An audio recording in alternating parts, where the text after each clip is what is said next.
Well, it's happened again. The top New Year's resolution for 2025 is saving more money. 59% of people in this recent survey said that saving more money was a top priority for them. You might call it a New Year's resolution. Sometimes I just call it an area of focus. But if you're looking to save more money and spend a bit less, I've got some practical ideas for you that you can do right now. You don't even need to wait for the new year. But is that actually possible?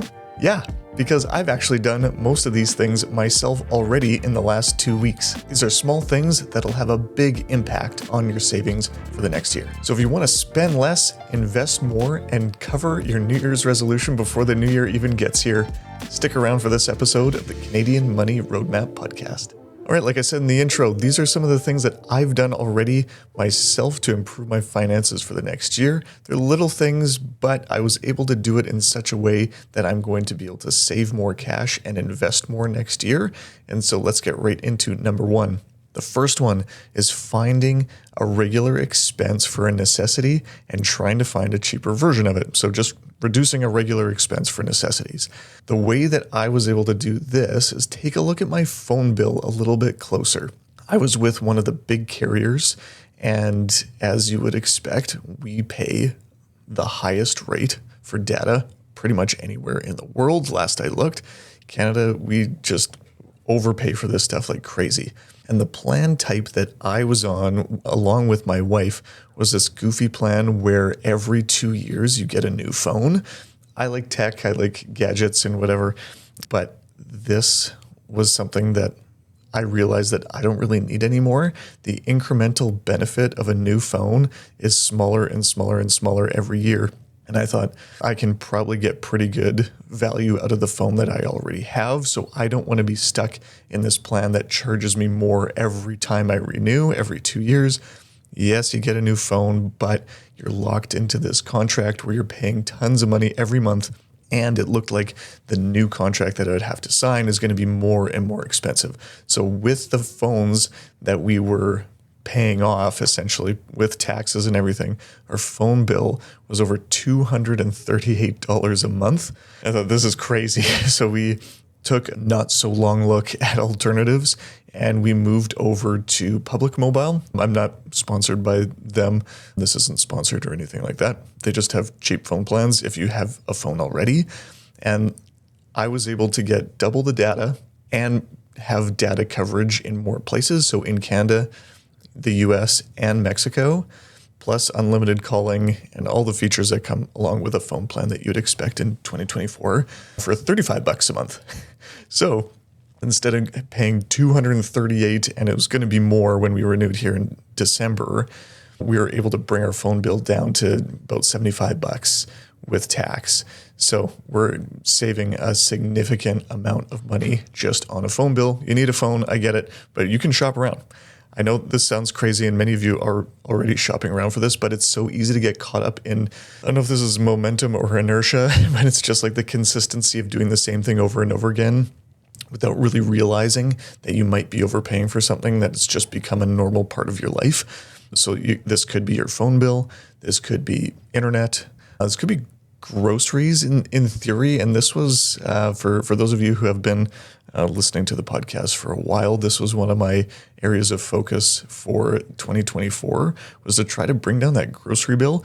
I don't like eating rice and beans for every meal, but there's a few different preferences that I wasn't really that willing to give up, I guess. So maybe food costs could be something if you're really willing to change your lifestyle on that. But I found that even meal planning and things like that, I wasn't able to bring down my food expenses by the same impact of, say, $150 on my phone bill. It was really tough to do. Another thing that you could take a look at for reducing your regular expenses is taking a look at your vehicle. I know some people who have gotten rid of a second vehicle because these vehicles are just money pits. Even the insurance to keep a car around just for convenience sake is crazy. Gas is not cheap. Maintenance is not cheap. Depreciation is not cheap. So if you can bring down a vehicle cost or even sell off a vehicle, that might be a great way to reduce a regular expense.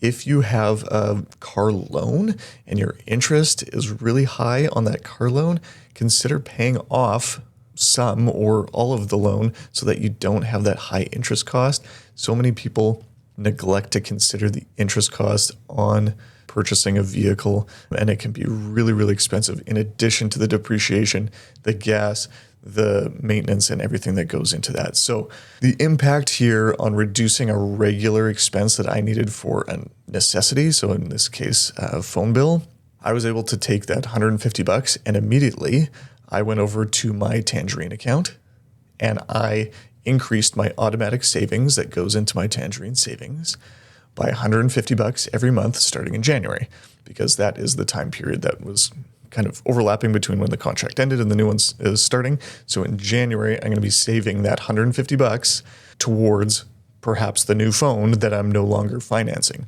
In the meantime, I can actually earn a little bit of interest by putting it in a high interest savings account like that. And so that way I'm staying ahead of the new phone instead of kind of working backwards by pre-financing it with these large ongoing monthly expenses. Nice thing is I can pivot. And so if I don't end up needing that money for a phone, I could use it for something else. But having the cash on hand to make those decisions will be a much better option for us going forward.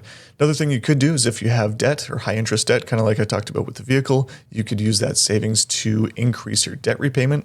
I recommend you do it automatically or else you'll end up just spending the money somewhere else. You could also increase your investing. So another thing that I did with some other savings that we were able to find was increase savings to my RSP, and I did that automatically. So I have an automatic savings plan. You can do that with many of the online brokerages. If you work with an advisor, they can do that for you too. Super simple. And you can just increase it on a regular basis. So you just give them a call or set it up online so that if you have additional savings on your cash, you're now pre-allocating it to something that'll make a difference for you in the future. So I've done that and increased my additional cash savings along with this just from the reduction in some regular expenses. The big one in my case was the phone bill. Perhaps this is obvious. I know like this is not earth-shattering stuff necessarily, but sometimes it's nice to just have this reminder of like, okay, let's go through and actually be diligent with the things that we're spending money on and see if we can reduce our costs here in some way or another. So I don't expect anything as so far has blown anybody's mind, but hopefully just a helpful reminder to take a look at your finances and see if you can save a few bucks just on the stuff that you're probably spending already. Okay, the second category of ways that you can spend less, save more, and perhaps invest more for 2025 is finding a recurring expense on a non-necessity that might be an annual cost, so you don't see it every month, but it might show up once a year. I had this, and I'm going to get into that in a second, but so many subscription services offer a deal, so it'll be a 10% off or 20% off if you pay annually. But the tricky thing is if you're going through your finances and just even briefly looking at your, say, your credit card statement or whatever, you're not seeing it regularly. And then all of a sudden, boom, it shows up once a year and you say, man, I should have canceled that. And then you don't because it's like, well, I paid for it for another year and it comes around again and again. This happens all the time with things like streaming services. That's a big one. But there's more and more subscriptions that you can get where you'll pay for it on an annual basis because that deal on the annual subscription is too good. But there's stuff that's attached to services that you don't necessarily need. And so it's making an expensive service that much more expensive. And it seems like it's a deal and whatever, but there's a reason they offer it because it's profitable for these companies. So that means it's probably a net expense for you because you don't need it. Think of things like Uber One or like Skip Plus for Skip the Dishes. So just think about this, for example, like the idea with these services is that they're trying to incentivize you to use delivery services more often. And what's the most expensive way to eat? It's like have food made by someone else, delivered to you by someone else, and then you could pay $10 a month to guarantee that you're going to pay for those delivery charges. Like it's crazy.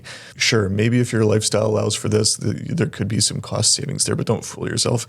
This is a way to make expensive services more expensive.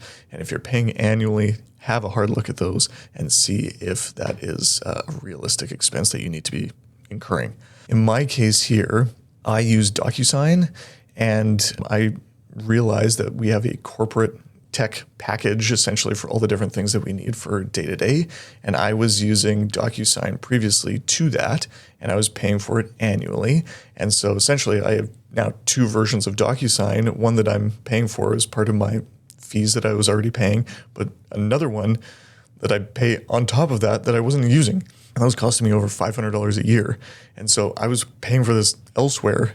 It sounds crazy, but now I had that situation where there was an annual charge. I said, oh my goodness, I need to deal with this. And guess what? I dealt with it. And then I pre-allocated that money elsewhere. Okay. This is probably going to start showing up more and more with things like AI services. So AI is baked into so many things. So if this is part of your work, maybe you have a hobby or something like that, maybe you use specialized software for things like video editing, or if you're doing content creation, or if you use Microsoft Suite with Copilot, there's so many different things. ChatGPT, of course, is kind of the main one there. Because AI is baked into so many software applications already, you might be paying for things in 3 different places that you probably don't have to. So have a look at all the things that you're paying for, in particular, the big ones that come out annually. This is going to take a little bit of auditing of your annual finances to see where these big charges show up. And you can see for yourselves, like, are you actually using this service anymore? Are you actually watching shows on Crave, Netflix, Disney, Prime, Paramount Plus, cable, whatever? Have a look, see if you can save yourself $500,000 a year. I was able to, and I thought that I did a pretty good job staying on top of things. So I assume that for the average person out there, there's probably some things that are unnecessary, that have a big annual cost that you could cancel right now and then find something else to do with that money for 2025. Third one, and this is a bit bigger in terms of a broad category, but this is save money on your travel expenses. I know that in some parts of the country, in major centers like Toronto and Vancouver, just the cost of living is so much higher that many people don't have the luxury of traveling as much. But here, I'm in Saskatoon, and our cost of living is quite a bit lower. And so I know a lot of people that spend a lot of their disposable income on traveling. And I suspect that would be the case in most lower cost of living cities, even places like Calgary, Edmonton, Saskatoon, Regina, Winnipeg. We also have nasty winters. And so getting out of the cold weather is a little bit more common for people in our part of the country anyways. But many people like to travel regardless of where you live. And right now, that is a massive expense that you could probably cut down some of your cost on. And here's a few ideas. Number one, if you're going to travel, stay in Canada. So if you can, stay here. And we've got a big country with lots of cool places in it. I've been fortunate enough to see almost every province. Newfoundland, I've got to come out your way at some point, but I've been to every other province, haven't made it up to the territories yet, but I've seen a lot of the country already, and I am excited to see more parts of Canada in the future for sure. Main reason for this is that the Canadian dollar is, it's not an all-time low, but it's not too far off. So if you want to travel internationally in the States in particular, currency is just brutal. And so your dollar is going to go so much further by spending your money here in Canada. Just for a few quick ideas, some of my favorite places to visit in Canada. Number one, I love going to Canmore. So Canmore, Alberta, it's near Banff, but it's not as expensive as Banff. It's not cheap by any means, broadly speaking, but it is a lot cheaper than going south of the border right now. Canmore is close to Calgary, so you can fly into Calgary and take a drive out to Canmore. I like going to the mountains. It's just relaxing. I like these mountain towns. That's awesome. Quebec City is another place. So if you've never been out to Quebec, I'd highly recommend it. I like Quebec City. I can speak a few words of French, and I spent a summer out there learning French, but I like trying the different foods and just the history that's out there. Really cool place to see. Being from the prairies here, where we're kind of landlocked, I like going anywhere on the coast. The West Coast is easier for us to get to from Saskatoon. So I like Vancouver, Victoria, anywhere up the West Coast there for sure. But out to the East Coast, I'm excited to take a trip out there sometime again soon. I've got some family out in Nova Scotia, so that would be good to head out there. But regardless of where you live in Canada, these places will offer a little bit of different scenery, a little bit of different culture, all sorts of things where you can have your dollar go a little bit further if you're planning on traveling in 2025. If you want to come out here to Saskatchewan, head up north to a place called Waskesiu in Prince Albert National Park. If you think of Saskatchewan as just fields of wheat, yeah, you'll get that mostly in the south. But if you go a little bit further north of Saskatoon, you get into some beautiful forest and lake country there. You won't really believe that you're in Saskatchewan anymore. It's a great place to visit, great camping there. You can do fishing, whatever you want to do. We like camping, and we'll go up there a couple of times this year. So kind of on that same note, the next thing that you can consider when you're planning your travel for next year is consider whether doing a road trip might actually be a little bit cheaper than flying. This is all subjective, of course, depending on where you're going. But we flew recently in November, and there's all these nickel and dime costs that you don't really think about. It's like you think of your hotel where you're going, and you think of your rental car, and you think of restaurant meals and things like that. But just on the little bits and bobs of getting onto the plane, baggage, if you don't have a specific credit card that allows you to have free bags or whatever, most airlines now, so WestJet and Air Canada are the big ones here. If you're getting the cheapest tickets, they're not even including carry-on bags anymore, so you got to pay for those. It's getting a little bit crazy. So baggage is going to be something that costs money. If you've got kids, that's going to be another thing.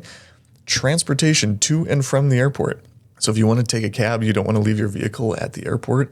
Cabs are going to cost some money to and from. It's another couple $100, right? Like it matters. Like this kind of stuff really adds up on just the idea that you are traveling by plane. And so you got to incur these costs to be able to get to the airport. We parked at the airport this time in long-term parking, but you spend almost $75 right there just on parking for a short period of time. If you're in a larger center, I suspect that you're going to pay a lot more to park at the airport if it's even available for you. Airport food. We had a 7-hour layover, so one of our flights we got bumped onto a later flight. So we were stuck in Calgary for 7 hours. Guess what? Airport food for 4 people is stupid expensive. So you end up spending another few $100s just to live in the airport for the time that you need to. So anyways, if you can do a road trip instead of flying, you avoid some of these nickel and dime costs. Yeah, there's gas and whatever, but it's like start doing your own math and actually consider the full cost of getting on a plane these days. Perhaps you might be able to save a few bucks that way if you can. Okay, so I mentioned we like camping. This is part of that road trip idea. And a lot of people think that camping is a cheap way to do a holiday. And if you already have the stuff and it's already paid off, great. But if you're looking to buy something, an RV and a truck is a big investment, and it's bigger than you'd expect. All the maintenance that goes into an RV, all the stress of having it, parking it, yeah, there's a lot of cost that comes into camping if you're going to use a trailer. Even tenting, like all that equipment costs a ton of money. So yeah, the campsite might be cheap, $25 to $75 a night, depending on where you're camping. But the stuff that you need to actually do the camping is crazy expensive. So if you're going to do a periodic camping trip, there are companies, and we saw a lot of these when we were in Banff last year. There are tons of companies that'll rent RVs with all the equipment and everything ready to go that you can take on a trip from, say, Calgary or Edmonton and take it into Jasper. I'm not sure where Jasper's at right now because of the fire, but there's plenty of other places where you can camp outside of these national parks. But you can rent an RV and do the occasional trip, and you can save thousands of dollars compared to buying an RV of your own or a truck of your own, especially if you would have been driving a smaller, less expensive vehicle anyways. Ask me how I know.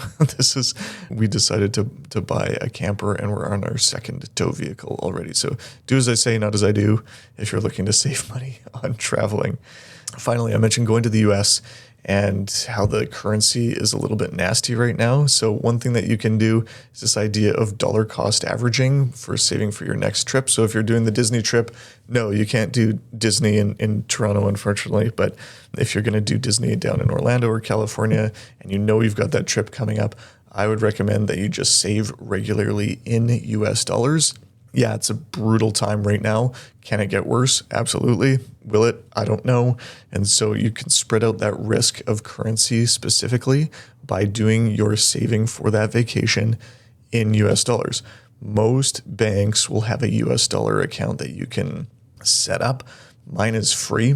every month. And so I can just hang on to some US dollars. There's a small cost to turn it into Canadian afterwards. But if you're doing that periodically, it's not too bad. And it's a way to kind of decrease your risk of the currency being particularly bad right at the time that you're going. So saving regularly in US dollars so that you have kind of your US vacation pool of cash ready to go. Take a look at your credit card as well, because in many cases, your credit card is going to charge you 2.5% on foreign currency. I've got a couple of credit cards. They're travel cards and they still charge it. You can look for a US dollar credit card. So it's in particular, if you're going to be a snowbird and spend months and months down there, instead of incurring all these 2.5% charges all the time, you could get a US dollar card and then pay it off with the US dollars that you'd been saving in advance, right? So you can kind of spread out your risk. I don't know if you're going to save a ton of money there necessarily. The 2.5%, you'd have to spend a lot down south to be able to save anything relative to the annual cost of having the card itself. All depends on which bank you deal with and which card you end up getting. But yeah, if you're going to be spending more than a couple of weeks down there, you might want to consider looking at a credit card, a Canadian US dollar credit card, so that you can save some of those currency exchange fees. So these were some practical ideas for saving a few bucks, but just saving money and then inevitably spending it on something else isn't really going to improve your finances. You're just going to have the same amount of spending in different places. So like I mentioned earlier on in the episode here, you need to do a couple of things to make sure that that money is improving your future situation and not just spending it on something else. Spending's fine. Like if that's what you need, if you need money to spend on other things and you need to kind of shuffle things around and reprioritize, that's okay too. But if this is just you actively looking for an improvement in your future finances, you got to pre-allocate that money. So once you do the saving, now that money's got to do something else because it'll find its own home otherwise. Okay, so first one, if you've got short-term things that you want to save for, so the next phone in my case, or the next car, maybe the next vacation, whatever, take your savings wherever it was, hopefully it's quantifiable, and then pre-allocate it to that savings account. And you can automate that. Please automate that, or else, again, the money will just disappear. You could pay down debt to avoid interest costs, especially if you've got credit card debt. Anything over 7% is what I would consider high interest. And so if you've got debts over that amount, you could really look at prioritizing paying that down. Again, if you can automate it, that would be great. If you can increase that amount, maybe you can add a little bit onto the mortgage, whatever the case may be, you could do that as well. And then finally, you could invest for the long term by buying assets that could increase in value over time. You can often do that through the stock market, through ETFs, through mutual funds, TFSA, through your RSP, whatever the case is appropriate for your situation, you can consider doing that. So yes, it's all well and good to save money, but what are you going to do with the savings afterwards is the only thing that really matters. So hopefully this episode was helpful for you in coming up with some ideas for how you could save a little bit more and improve your finances going into 2025. Thanks so much for listening or watching here on YouTube, and I look forward to seeing you on another episode of the Canadian Money Roadmap.